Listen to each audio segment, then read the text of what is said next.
오늘 말씀 1절에 다윗이 죽을 날이 임박하매 그 아들 솔로몬에게 명하여 가로되, 다윗이 임종 전에 아들 솔로몬에게 유언합니다. 내가 이제 세상 모든 사람의 가는 길로 가게 되었노니 너는 힘써 대장부가 되고, 그래서 유언의 내용의 핵심은 너는 힘써 대장부가 되라 그랬습니다. 요즘에 취미가 굉장히 다양한데요. 언젠가 보니까 현직 변호사가 격투기 그 동호회에 가서 훈련 많이 하고 해가지고 그 시합에 나가서 그 하는 거를 봤어요. 요즘에 연예인들도 격투기를 많이 하고 또 여자들도 많이 하죠. 그래서 여자 고를 때 잘 골라야 됩니다. 격투기 출신 골랐다 큰일 납니다. 그런데 그 왜 하냐 그랬더니 그 변호사 이런 말 하더라고요. 법원에 가서 이제 소송하고 변호할 때 상대방하고 다툼하고 싸우는 거 아닙니까? 대리로. 그럴 때 법원에서 공평한 판결이 이루어지는데 그렇지 않은 것 같다, 이런 게 되게 많대요. 그런데 링에 올라가서 그 사과 케이지 안에 가서 싸우면은 두말할 거 없대. 자기가 져도 힘없어서 졌으니까. 그래서 그놈이 속 편하다. 그래서 한대 그걸. 그러니까 왜 사람들이 그럴까? 굉장히 잔인하죠, 그죠? 옛날에는 닭싸움도 하고 뭐 소싸움도 붙이고 그랬잖아요. 근데 요즘은 그거까지 안 되니까 사람이 올라가서 싸우라 그러는데, 하여튼 간에 그 육체의 싸움에 대해서요, 굉장히 사람들이 그 아주 자기가 표현하고 싶은 게 많아. 어떤 경우에는 불만이 많아서 그거 하는 경우도 있고, 아까 변호사들이 얘기하면 법정보다 공평하다는데, 링이. 그래서 자기 올라간다는데. 그러면 다윗이 지금 아들에게 힘써 대장부가 되라고 하는 유언은 무슨 내용일까? 너 싸움 잘하는 사람이 되라, 이런 뜻은 아니겠죠. 아버지가 죽었어. 그러면 아들이 어떻게 할까? 아들이 유약하면 안 되잖아요. 그리고 아버지가 왕이었습니다. 그럼 솔로몬이 왕이 됩니다. 그러면 유약한 왕이 되면 안 되겠죠. 그런데 여기서 말하고자 하는 것은 전쟁도 잘하고 뭐 열심히 살고 이런 것만 의미하는 게 아니라 믿음의 대장부, 영적인 싸움을 잘 싸울 수 있는 그런 하나님의 사람이 되라, 그런 얘기입니다. 그래서 구체적인 방법을 얘기했는데 3절에 모세의 율법을 다 지켜 행하라. 그러니까 구약 성경에 기록된 말씀을 다 지켜 행하라. 그러니까 하나님 말씀을 지켜 행하는 데 있어서 힘을 써라. 우리가 그 한 나라가 그 성립이 되려고 하면요, 영토가 있어야 됩니다. 그 다음에 이제 국민들이 있어야 됩니다. 백성들이 있어야 됩니다. 그리고 그 위에 뭐가 있어야 되면 법이 있어서 지배력이 있어야 돼요.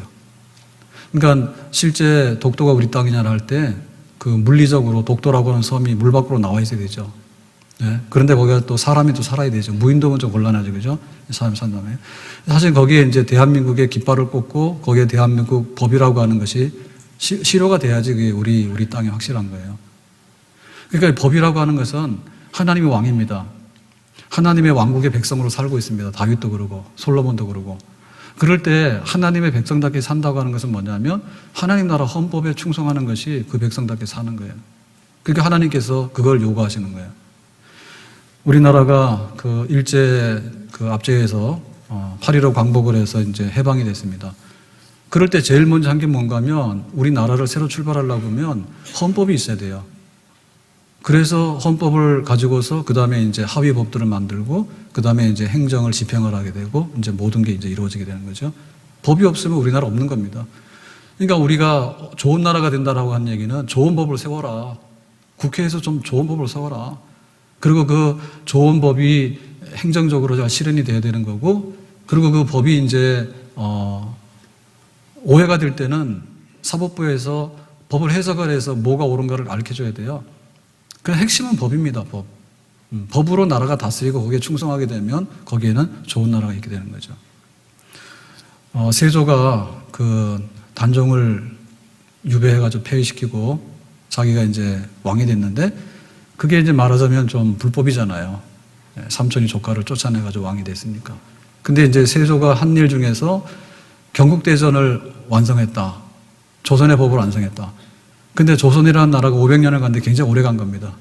근데 그 중에는 이제 유교적인 이념도 굉장히 강했고 또 근본적으로 법이 굉장히 강했어요. 그러니까 법이 허술하게 되면 시비가 많거든요. 그러니까 나라가 흔들린단 말이에요. 그런데 법을 얼마나 치밀하고 얼마나 이렇게 잘 가꿨든지 나중에 이제 광해군 같은 사람 나오잖아요. 광해군이. 그런데 그게 왜 왕으로서 쫓겨나가지고 이제 군이 되냐 할 때 폭군이라. 폭군인데 자기가 궁궐에다가 그 광대들 막 불러다가 막 거기서 막 놀이판도 하고 막 이러니까 신하들이 그거를 이거 하면 안 됩니다 그러잖아요. 근데 왕이가 이거 하면 안 됩니다 했다가는 그냥 단칼에 날아가죠. 죽죠. 그럴 때 뭐를 근거합니까? 왕으로서 해야 될 때 연애를 베풀 때는 어떻게 베풀어야 되고 그 다음에 그 내용은 뭐 해야 되고 이런 것까지 상세하게 다 써놨다고. 그래 갖다 법으로 갖다 걸면 왕도 할 수가 없는 거예요. 그 정도로 이 법이라고 하는 것은 실제적인 겁니다. 그러니까 다윗이 솔로몬한테 말할 때 지금 자기는 40년 동안 왕위를 지켰던 굉장히 노련하고 그런 왕입니다. 근데 할 말이 굉장히 많잖아요. 내가 전쟁을 얼마나 많이 한 줄 아냐. 그러니까는 군사력을 움직일 때는 어떻게 되고 국방을 지킬 때는 어떻게 되고 다윗이 전술을 솔로몬에게 알려주고 싶은 게 굉장히 많겠죠. 그리고 왕으로서 국민들을 먹여 살렸잖아요. 그러니까 경제를 어떻게 해야 되고 뭐 이런 것도 굉장히 나름대로 다윗이 지혜가 있겠죠. 그리고 또 다윗은 40년을 왕위를 하다 보니까 시행착오가 많잖아요. 그러니까 자기가 시행착오를 했기 때문에 이런 건 하면 안 되고 이런 건 해야 되고 그런 게 가지고 아들한테 물려주고 싶은 게 많겠죠. 그런데 그걸 한 게 아니라 너는 힘써 대장부가 되라. 그런데 하나님의 모든 율법과 말씀을 잘 지켜 행하면 거기에 모든 것이 들어있다. 다윗이 지금 이렇게 얘기를 했습니다. 우리가 추석 그 연휴 됐는데요. 하나님께 감사하고 예배드릴 줄 아는 그런 가정, 또 부모 형제 우애하고 좋은 사랑을 나눌 수 있는 그런 가정, 그런 가정이 되기를 주님의 이름으로 축원합니다. 그런데 진짜 힘써 해야 될 게 뭔가 하면 우리 집에 하나님의 말씀과 법이 있는가 힘써 그걸 해야 돼요. 여러분 초가집보다는 기와집이 나아요. 기와집보다는 콘크리트 진 집이 나아요. 그렇죠? 그럼 우리가 어떤 집을 짓는가는 그 믿음대로 되는 거고 사상대로 되는 거예요. 하나님 없다. 아버지가 하나님 없다 그러면 자녀들도 하나님 없다 해가지고 그 집은 말하자면 무신론 집입니다. 무신론. 그러니까는 사실은 아무것도 없는 뚜껑도 없는 집이에요. 그런데 좀 뭐한 집은 이제 기와집 했죠. 기와집을 하면 이제 교회는 다닙니다. 그런데 교회는 다니지만은 사실상에 있어서 법은 세상의 법입니다. 그런 집은 또 태풍이 몰아치면 무너집니다. 그랬는데 견고한 반석 위에다가 정말 이렇게 돌로 집을 지으면 그건 안 무너지죠. 그러니까 하나님 말씀이 얼마나 강력하게 우리 집에 기둥이 되는가. 우상숭배하지 마라. 그러면 그게 첫 번째 기둥입니다. 주의를 거룩하게 지키라. 그러면 그게 또 기둥입니다. 모든 물질과 일용할 양식을 하나님께서 주시는 것이다. 그러니까 물질로도 하나님 섬기라. 그것도 기둥입니다. 그러니까 하나님을 사랑하는 법이 다 우리 집에 그 지탱하는 기둥들이에요. 그리고 또 이웃을 사랑하는 법을 성경에서는 굉장히 간단 명료하게 얘기를 했죠. 부모를 공경해라, 살인하지 마라, 간음하지 마라, 도둑질하지 마라, 거짓 증언하지 마라, 탐내지 마라. 사실 반대로 얘기하면 뭐죠? 윗분들을 잘 섬기면 네가 복을 받고 남의 생명을 귀히 여기면 너 네 생명도 보호받고 남의 재산을 귀히 여기면 네 재산도 보호를 받고 그리고 남의 가정을 거룩하게 지키면 우리 가정도 거룩하게 지킴을 받고 그리고 참말을 하게 되면 다른 사람도 나에게 대해서 참말을 하게 되고 그리고 탐내지 않으면 하나님만을 사랑하게 되니까 흔들림이 없을 것이고 그런 것들이 우리 집에 기둥으로 세워졌는가 그걸 봐라. 그래서 힘써 명절 되면은 힘써 우리 가정이 혹시라도 하나님 말씀에서 어긋난 거 없는가. 그리고 지금까지는 하나님 없이 이렇게 막 살아왔다면 앞으로는 하나님 말씀이 근간이 되고 사상이 돼가지고 우리 가정이 살아갈 수 있도록 그렇게 힘을 쏟아서 명절을 지낸다면 그 가정에는 미래가 있는 줄로 믿습니다. 그러면 다윗이 지금 유언할 때 솔로몬에게 얘기했는데 이 얘기는 다윗이 독창적으로 처음으로 만들어서 한 얘기냐 그런 얘기가 아닙니다. 성경에 보면은 아브라함이나 이삭이나 야곱이나 믿음의 족장들이 죽기 전에 하는 일이 있어요. 죽기 전에 하는 일이 뭔가 하면 자손들을 축복하고 죽는 거예요. 자손들을 축복하고 죽는데 그 축복이 곧 유언이에요. 그러니까 그 축복이라고 하는 것은 너 배부르게 잘 먹어라 이런 게 아니라 하나님을 경외하고 하나님 말씀에 굳게 살아. 그러면 하나님께서 약속하시는 젖과 꿀이 흐르는 땅을 너에게 줄 것이다. 아브라함도 그 축복을 했고 이삭도 그 축복을 했고 야곱도 그 축복을 한 거예요. 그러니까 다윗이 지금 하는 얘기도 사실은 믿음의 족장들이 눈 감기 전에 했던 축복의 방식으로 유언의 방식으로 다윗도 아들 솔로몬에게 그렇게 한 거죠. 그리고 요것은 다윗만 그렇게 한 게 아니라 모세도 그렇게 했거든요. 모세가 이스라엘 백성들을 40년 동안 광야에서 인도한 다음에 가나안 땅 들어가기 전에 자기는 죽지 않습니까? 그럴 때 마지막으로 한 고별 설교가 모압 평지에서 했던 설교가 바로 신명기예요. 그 신명기의 가장 핵심이 뭐냐면 십계명입니다. 젖과 꿀이 흐르는 땅을 하나님께서 너에게 줄 것이다. 그러면 거기 들어가서 젖과 꿀이 흐르는 것을 누리고 살아라. 살아가는 방법은 뭐냐? 첫째, 하나님 외에는 다른 우상 섬기지 마라. 해가지고 십계명을 준 거예요. 그러니까 그 계명이 뭔가 하면 결국에는 모세의 마지막 설교인 동시에 마지막 자손들을 향한 유언입니다. 아멘? 여호수아에게도 그 말씀하셨어요. 여호수아야, 가나안 땅에 들어가서 전쟁해야 된다. 7 족속을 다 물리쳐야 된다. 항상 주야로 말씀을 묵상하면 네가 승승장구할 것이다. 그랬거든요. 그러니까 우리가 사는 길, 우리 가정이 사는 길, 우리의 미래에 대해서 하나님의 말씀을 얼마나 튼튼하게 우리가 붙들고 그 안에서 행할 것인가, 그것이 바로 문제라는 얘기입니다. 근데 이런 것은요, 굉장히 학습이 되어지고 이거는 배워야 됩니다. 배워야 됩니다.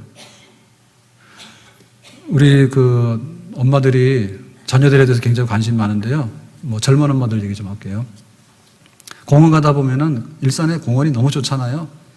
그래가지고는 이제 중고등학교들 말고 유치원이나 어린 아이들 보면 데리고 나와서 공원에서 놀아요. 그래서 이제 같이 애들 모아가지고 애들 놀게 만들고 엄마들끼리 앉아가지고 적으면 서너, 많으면 7, 8명 이렇게 앉아가지고 뭘 하는가? 애들 노는 거 보고 굉장히 즐거워해요. 거기까지는 이해하죠. 그 다음에 치맥입니다. 맥주하고 치킨하고 갖다 놓고 그 공원에서 먹는 거야. 낮에도 술을 하더라고. 젊은 엄마들이. 그러니까 나중에 그 아이들이 커서 뭐 할까? 분명히 공원으로 나올 겁니다. 분명히 공원으로 하면 엄마 했던 것보다 2배로 치맥을 더 할 겁니다. 치맥이라고 하는 것은 전지현애가 했던 치킨과 맥주라는 뜻입니다. 모르시는 분들은. 반응이 없어서 하는 얘기예요, 지금. 그러니까는 그거를 또 할 겁니다. 그죠? 그러니까 거기 앉아서 뭐 하겠는가? 야, 우리 아들이 최고다. 이런 얘기 할 거 아니에요. 그죠? 그리고 그것까지 안 되면 뭡니까? 와가지고는 친구 남편 어떤데 해가지고 또 이제 흠담하겠죠. 그죠? 근데 쓸데없는 거예요. 근데 만약에 힘써 그것을 행하게 되면요, 나중에 결과는 그렇게 나오겠죠? 중국의 그 선교의 아버지라고 하는 허드선 테일러요. 영국 사람인데요. 중국에 가서 선교를 해서 정말 큰 발자취를 남겼어요. 근데 중국 선교 어떻게 돼서 알게 됐는가 하면 아버지하고 아버지 친구들이 모이면은 동양으로 가게 되면 먼 곳에 중국이라는 나라 있는데 인구가 어마어마하대. 10억이 넘는데. 근데 그 사람들이 예수님을 모르잖아. 그러니까 불쌍하게 죽어가잖아. 그런 얘기를 하는 거예요. 모여서. 그러니까 그 당시로는 최신 뉴스죠, 그게. 지금 같으면 인터넷이 있고 하겠지만은 당시에는 이제 소문에 소문을 들어가지고 중국이라는 나라가 있고 어떻게 이런 얘기를 할 거 아닙니까? 그러니까 이제 아버지 모여가지고 하는 얘기를 듣고서 귀담아 들은 거예요. 그러고 나서 야, 내가 커서 중국 가서 선교해야 되겠다. 이런 마음을 어려서부터 먹은 거예요. 그러니까 우리가 그걸 가르쳐야 되거든요. 그냥 놔두면 안 됩니다. 그런데 지금 우리가 가르치는 건 뭐냐면 종교는 자유야. 네가 알아서 선택해. 해가지고 아예 그냥 초등학교, 중고등학교 시절에 그냥 방치시켜 놓으니까요. 다 큰 다음에 어른 돼가지고 하나님 계신가 안 계신가 알아보려니까 너무너무 힘든 거예요.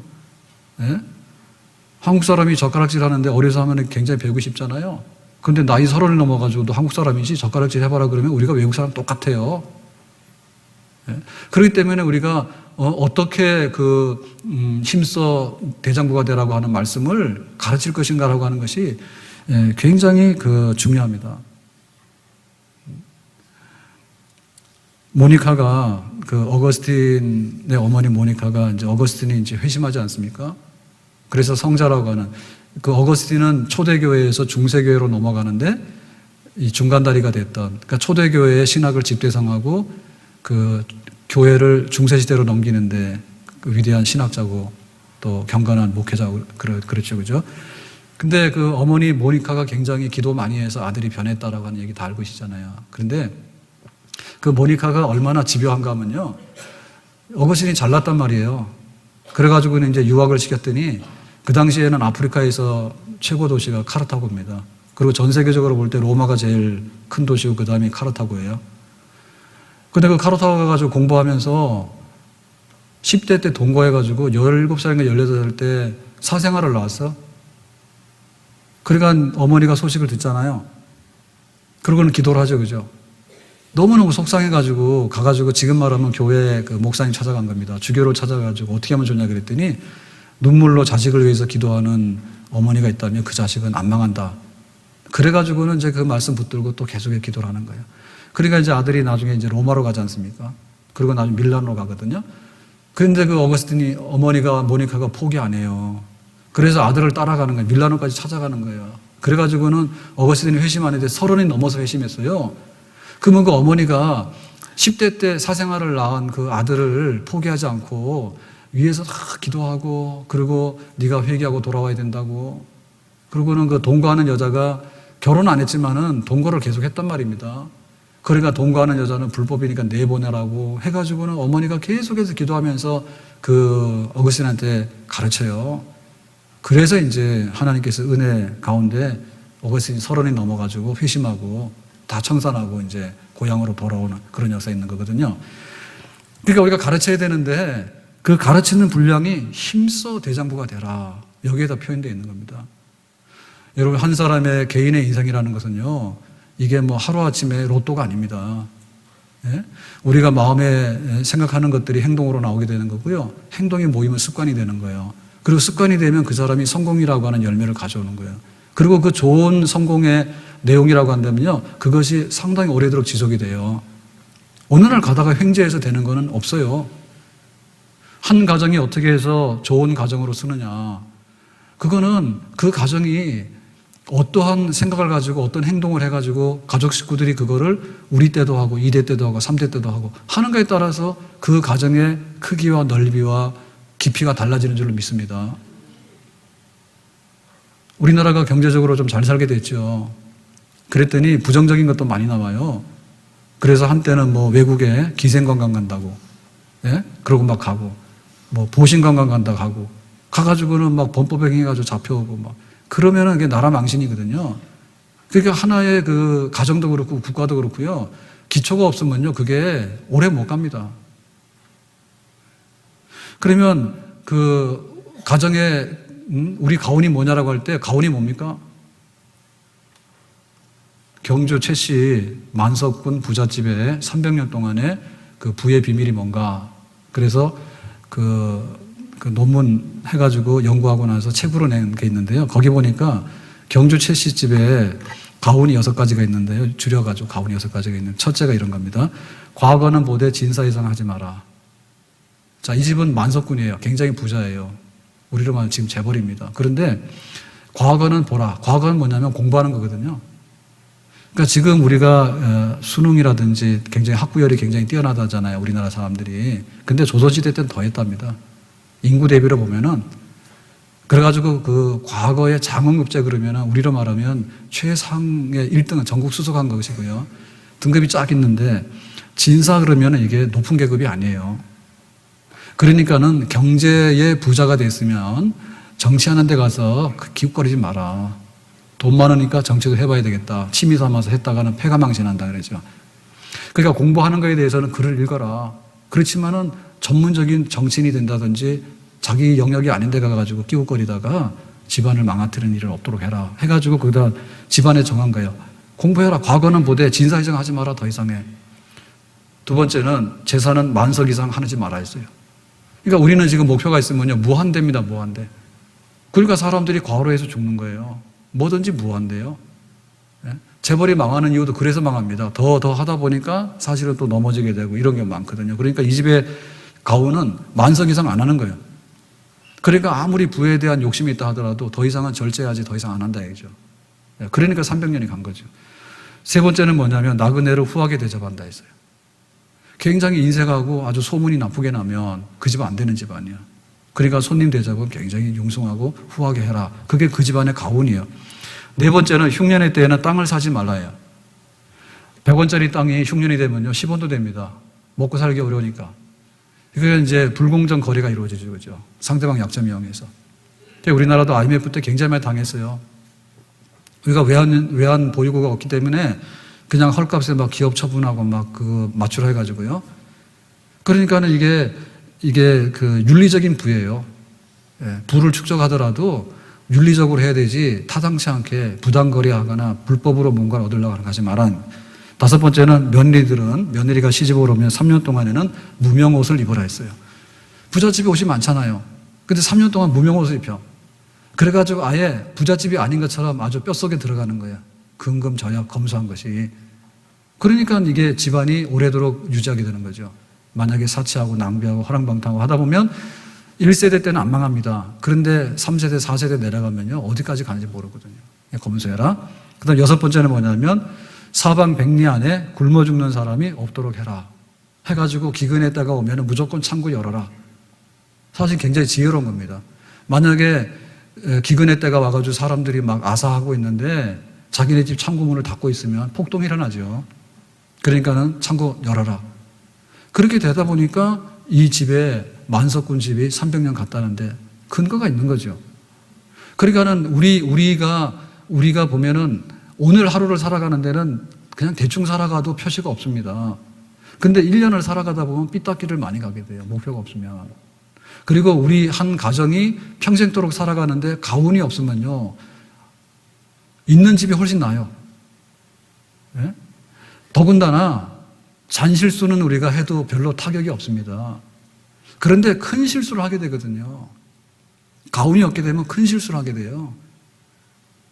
우리가 살아가면서 하나님 말씀이라고 하는 것을 붙들어야 되는데 그 하나님 말씀을 딱 붙드는 인생하고 그거를 붙들지 못하는 거하고는 천지 차이다는 얘기죠. 천지 차이다. 그래서 그 록펠러 어머니 얘기를 보면 이런 거 있잖아요. 하나님을 친아버지 이상으로 섬겨라. 첫째가.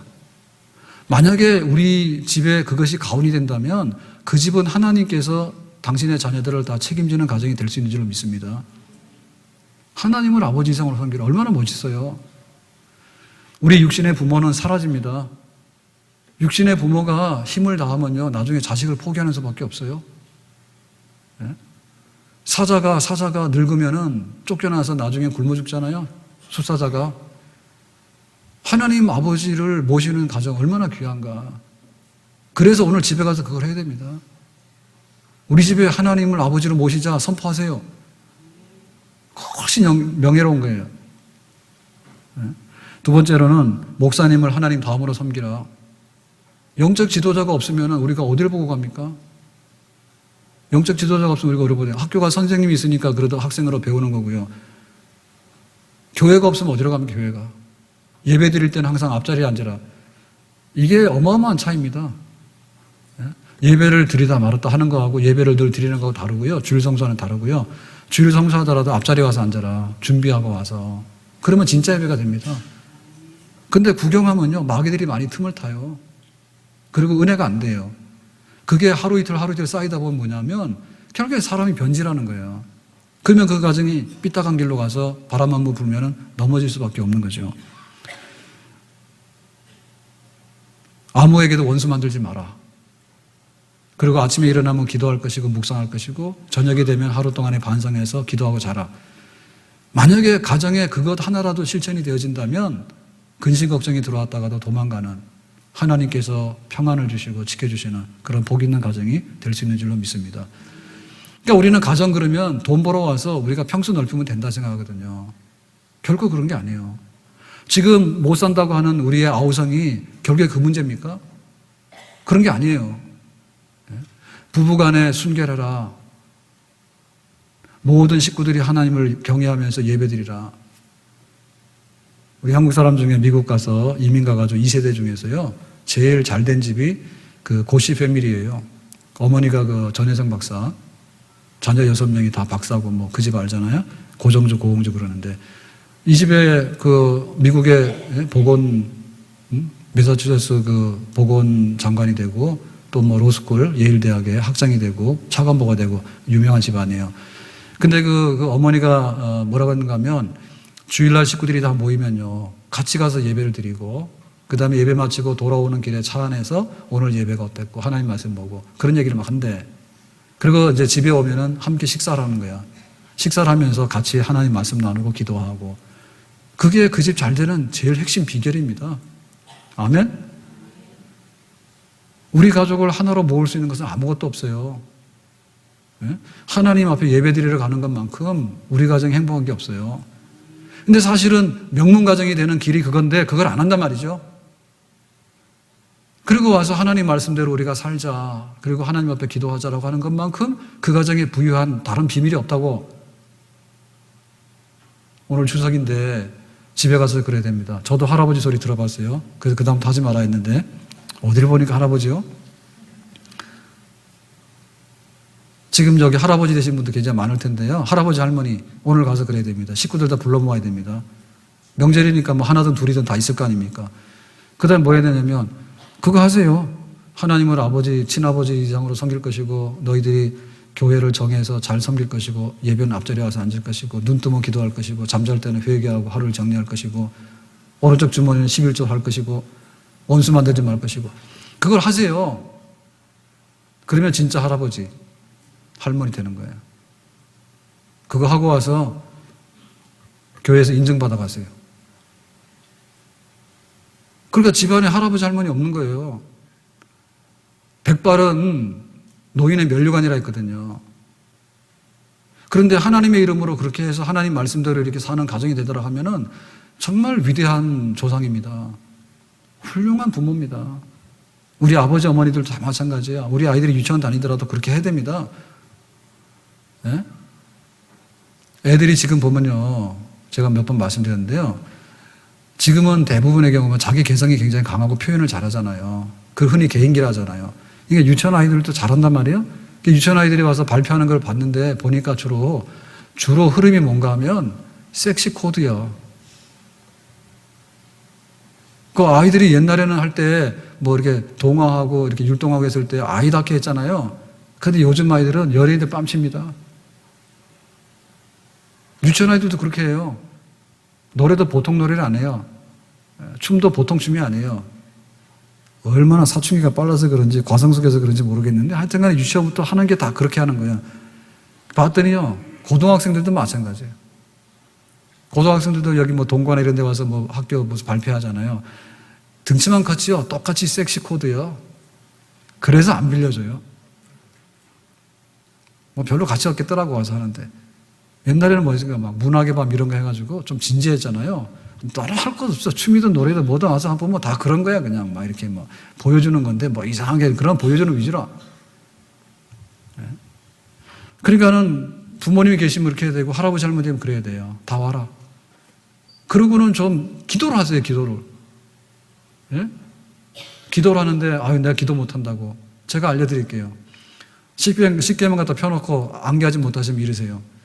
우리 가정과 자손들이 우상 숭배하지 말고 하나님을 섬길 것이고, 주일은 거룩하게 와서 예배드릴 것이고, 부모를 잘 공경하고, 그 다음에 뭐가 살인하지 말 것이고, 남의 생명 귀히 여길 것이고, 남의 거 훔치지 말 것이고, 그런 가정이 되게 해 주시기 바랍니다. 그거 기도할 수 있겠어요? 그것도 못하면 얼마나 더 설명드려야 돼. 그걸 못합니까? 그게 영적 권세예요. 다윗같이 훌륭한 왕이 죽기 전에 힘써 대장부가 되는데 하나님 말씀을 행하라 했는데 사실은 그 얘기하는 겁니다. 그러니까 우리가 그거 해야 되겠죠. 그래야지 그게 가정이 사는 것이고요. 가정에 미래가 있고요. 하나님께서 주시는 축복의 앞날이 있게 되는 줄로 믿습니다. 자, 그러면 우리는 그렇게 살게 되면 어떤 결과가 오는가? 만약에 그렇게 살지 못할 때는 어떤 결과가 오는가? 거기에 대해서 한번 다시 점검을 해야 되겠습니다. 자, 솔로몬이 아버지 다윗이 죽고 난 다음에 아버지 유언대로 제일 먼저 행동한 게 뭔가 하면 신앙의 대정부가 돼야 되겠다 해가지고 기브온 산당에 올라가서 1000번제를 드렸어요. 자, 1000번제를 드렸다는 얘기는 제사를 1000번 드렸다는 반복적인 행위가 아니라 거대하고 마음의 진심을 담은 성대한 예배를 드렸다는 뜻입니다. 그랬을 때 하나님께서 솔로몬 너의 소원이 뭐냐 말해라. 그랬더니 솔로몬이 뭐라 했습니까? 부귀와 영화와 전쟁의 승리를 구한 게 아니라 지혜를 주십시오 이랬잖아요. 하나님께 지혜를 주셨다고. 지혜 주셔가지고 첫 번째 일어난 사건이 뭔가 하면 두 여자가 싸워가지고 자기 아들이라고 우기니까 솔로몬이 재판하잖아요. 칼 가져와라. 쪼개서 둘이 나눠 가져라 했잖아. 그랬더니 생모가 포기했죠. 그래서 그 생모에게 아이를 돌려줬죠. 그거로 인해 가지고 그 지혜라고 하는 것이 뭐냐면 의예요, 의. 하나님 말씀은 거짓과 참이 혼동되는 게 하나님 말씀이 아니에요. 그러니까 그 다윗의 그 유언을 따라서 솔로몬이 하나님 말씀대로 법을 집행하는 것을 했단 말입니다. 그게 바로 지혜입니다. 이게 우리가 솔로몬의 지혜라고 그러면 모르는 뭔가를 찾아내는 그러한 아주 그 신기한 뭔가라고 생각하는데 그게 아니고 하나님 섬기는 우상 숭배하면 안 돼. 그게 솔로몬의 지혜고 부모 공경해야 돼. 그게 솔로몬의 지혜예요. 남의 생명을 해코지하면 너도 위태로워. 그게 바로 솔로몬의 지혜입니다. 아멘. 그것이 공평하게 그냥 온 세상에 이렇게 널리 되도록 하는 거. 솔로몬이 이렇게 했어요. 그랬더니 어떤 결과가 왔습니까? 솔로몬이 샬롬, 평화. 그래가지고 다윗의 때에는 뭔가니? 다윗의 때에는 전쟁을 해가지고 주권을 회복했지 않습니까? 다윗 전에는 늘 얻어맞았습니다, 이스라엘이. 그랬는데 다윗 때 전쟁을 해가지고 승리해서 정복을 했어요. 조공을 받아들였어요. 솔로몬 때에는 평화가 넘쳐가지고 군사적인 강국만 된 게 아니라 하나님의 지혜, 다시 말하면 정의와 공의와 하나님 사랑, 이웃 사랑 이게 그냥 길거리 넘친 거예요. 그래서 성경에 표현할 때 솔로몬 시대 때 금과 은이 지천으로 깔렸다. 그렇게 표현하거든요. 그러니까 이 소문이 어디까지 갔느냐? 아라비아와 아프리카까지 가죠. 먼 곳에서도 소문이 났는데 그때 누가 오냐면 스바 여왕이 진짜 그런지 한번 와보겠다 해서 솔로몬을 방문하잖아요. 그랬을 때 와서 뭐냐면 우리가 듣던 것보다도 솔로몬이 훨씬 더 지혜롭다 그랬죠. 그러니까 솔로몬이 지혜롭다는 얘기는 뭐냐면 솔로몬이 이룬 그 나라가 경제적으로 부강하고 그 다음에 군사적으로 튼튼한 것만이 아니라 문화적인 수준과 법에 있어서 그런 그 공평하고 불공평하고 이런 거 뒤섞여 있지 않는 그야말로 도덕적인 것 이상의 영적인 것의 풍성함이 이 솔로몬의 왕국에 임했다. 그렇게 인정을 하고 그렇게 찬사를 보낸 거예요.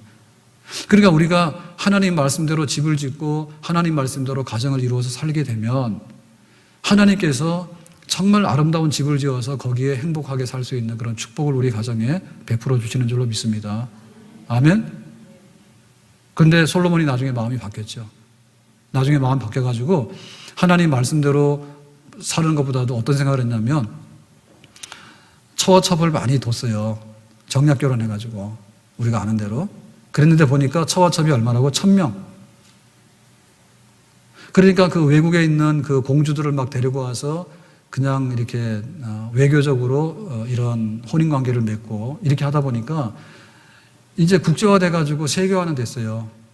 예, 그래가지고 이득을 많이 얻었지만은 뭐가 들어왔는가 하면 거기에 시집 오는 여자들이 우상숭배를 가져와요.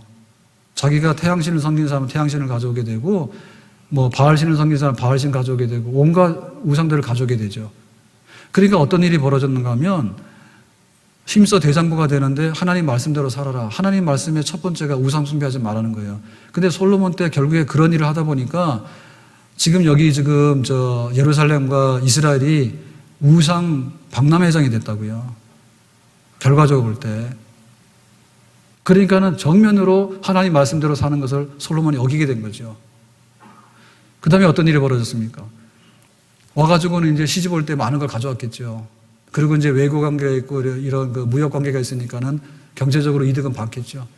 그런데 그 시집 오는 사람들한테다가 성을 지어서 궁궐을 지어줘야 되잖아요. 그러니까는 배보다 배꼽이 큰 거죠. 그래서 이 건축공사가 중단된 날이 없어. 계속해서 이 무리한 과다한 건축비가 지출이 되는 거예요. 사람들마다 궁궐을 지어주고 이러다 보니까. 그리고 또 하나님을 믿는 믿음이 약해지다 보니까는 야, 우리가 군사력이 약하면 안 되지 해가지고 애굽에 있는 말과 병거를 수입하게 최신 그 군사력을 수입을 하게 돼요. 그러니까는 그 솔로몬의 왕국의 영광스러운 것들이 결국에는 근본이 흔들려 버립니다. 예? 우상 숭배하지요. 그 다음에 전부 다 돈으로 적자간하지요. 겉으로는 굉장히 화려하지만은 하나님 의지하는 게 아니라 사람 의지하죠. 이래가지고는 백성들이 나중에 뭐라고 하는 거 아니? 우리가 세금 내는 거 힘들어서 못 살겠다. 만약에 이거 세금을 줄여주지 않으면 우리는 안 한다. 백성 안 한다는 거죠. 반란하겠다는 얘기죠.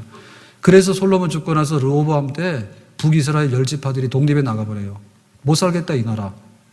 결국에 뭐가 됐습니까? 나라 망했죠. 예? 그러니까 우리에게 있는 이 하나님 말씀대로 집을 짓고 살아가는 가정이 될 것인가라고 하는 문제는 오늘은 보면 잘 모르지만 차이가 별로 없는 것 같아요. 안 믿는 사람도 행복하게 사는 것 같고 우리도 그렇게 사는 것 같아요. 그런데 이것이 1년을 가고 10년을 가고 100년을 가다 보면 정말 하나님께서 약속하시는 잡과 꿀이 흐르는 땅이 되는 것인지 아니면 멸망의 땅이 되는 것인지 그거는 다르다는 얘기죠. 그러니까 우리가 힘써 하나님 말씀으로 집을 짓는 그런 가정을 이루어야 될 줄로 믿습니다. 여호수아 때도 마찬가지예요. 여호수아 때도 가나안 땅에 들어갈 때 하나님께서 승리를 주셔가지고 가나안 땅을 차지했어. 그랬는데 여호수아가 죽고 나서 그리고 여호수아의 그 시대에 살았던 인물들이 죽고 나서 하나님을 잊어버린 거예요. 그러니까 급속하게 가나안 사람들을 흉내내고 가나안 사람들에게 동화돼 가요. 하나님께서 여호수아에게 가나안 땅을 준 이유는 뭔가 하면 가나안 사람들이 우상을 섬기고 범죄하기 때문에 너희들이 여기 가서 이스라엘 나라를 세워가지고 가나안 사람들을 선교하라고 하는 뜻입니다. 그러니까 빛과 소금이 돼가지고 가나안 사람들을 개종시켜서 하나님의 백성으로 데리고 오라고 하는 뜻에서 가나안을 준 겁니다. 근데 가나안 땅에 들어가서 뭐 했는가 하니 자기들이 가나안 사람들에게 동화돼가지고 가나안 사람들처럼 살아가서 탈선해버린 거예요. 그래서 사사시대 때 그렇게 많이 얻어맞은 겁니다. 7번이나 매맞고 살려주세요, 매맞고 살려주세요, 매맞고. 그러니까 우리에게 있어서 결과는 너무나 뻔히 보인다. 우리가 세상적인 여러 가지 일을 많이 하겠지만 하나님을 섬기는 가정으로 바로 서고자 하는 그런 열망들을 더 크게 가질 수 있기를 주님의 이름으로 축원합니다. 여러분, 우리가 모였을 때, 오늘 모였을 때요, 이렇게 합니다. 그죠? 하나님께서 우리 가정에 복을 주시고, 여러분, 그렇게 말하면 굉장히 마음 편하겠죠? 그건 누구나 그렇게 할 거 아닙니까? 그죠? 그런데 이럽니다. 할아버지가 학교 어디 나왔어요? 그리고 할아버지는 재산을 얼마나 물려줬어요? 무슨 그런 말씀 하실 자격이 있어요? 이러면 말 못하는 거예요. 근데 우리가 복의 근원 되시는 하나님의 이름으로 우리 가정의 식구들이 이렇게 살기를 원한다면 그런 건 못하겠지요. 그러니까 얼마나 당당합니까? 예? 하나님을 모셔와서 우리 가정에다 소개하는 그런 일 힘써. 그거는 얼마나 우리가 할 수 있는 일이고 거기에 대해서는 시비가 없고 모두가 복종해야 될 그런 일인가. 그리고 죽어서도 마찬가지예요. 죽어서도요. 우리 믿는 사람들은 하나님 품 안에 갔다. 그러니까 너희들도 잘 살고 하나님 섬기다가 천국에서 보자. 이렇게 할 거 아닙니까? 그죠? 근데 이게 생각이 다른 사람은 어떻게 되죠? 생각이 다른 사람은 죽는 게 걱정입니다. 죽는 게 걱정인데 그 중에서도 뭐냐 하면 나를 묻어줄래 화장할래 그것도 걱정이에요. 갖다 버릴까 봐. 근데 죽고 나서도 이게 굉장히 어려운 게 뭔가 하면 네가 이렇게 제사를 섬겨주라. 안 믿는 사람도 그걸 굉장히 귀하게 여긴다면서요. 세계관이 다르기 때문에. 그러면 죽고 나서 나 제사 섬겨달라 해가지고 그거 오케이 하면은 재산을 물려줍니다. 유산을 물려줘요. 근데 제사 안 섬길래 이러면은 안 믿는 분들이 너한테는 안 줘야 되겠다 이런다면서요. 그렇죠? 그러면은 안 믿는 조상들이요. 죽었다 칩시다. 그럴 때 제사 안 드린다 그러면 너한테는 줄 것도 안 주고 제사 잘 드리고 모시겠다 그러면 이제 줬을 거 아닙니까? 그러면 죽고 나서도 굉장히 바쁠 것 같아요. 예전 명절만 되면 체크하러 다녀야 되거든요. 내가 줬는데 너 제사 잘 드려 안 드려? 그리고 제사는 엉터리로 드리고 말이요. 가서 놀러 다니고 그러면 잡아와야 될 거 아닙니까? 그죠? 예. 그래서 죽은 다음에도 그 귀신은 굉장히 바빠요.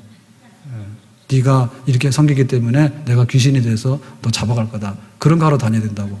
그러니까 여러분 굉장히 불편하잖아. 예? 죽는 것도 힘들어 죽겠는데 죽고 나서도 이게 제사라도 섬기고 잘해줄지 그것도 걱정이라 죽고 나서도. 그러고 나서도 그것도 안 하는 놈 잡으러 다녀야 되니까 귀신들이. 얼마나 힘들어. 그러니까 우리 가정이 이렇게 놓고 볼 때 오늘 일어나는 사건에 대해서 그거를 가지고 볼 때는 별 차이가 없는 것 같지만 먼 눈을 가지고 보게 되면 그냥 하나님 안에서 복 있게 살고 하나님이 도와주시니까 기도해라. 그런 가정이 정말 튼튼하고 복 있는 가정이 되는 줄로 믿습니다. 그리고 우리가 믿음의 조상이 된다는 얘기도 그런 얘기 아닙니까? 나는 배운 것도 없어요. 나는 경제력도 없어요.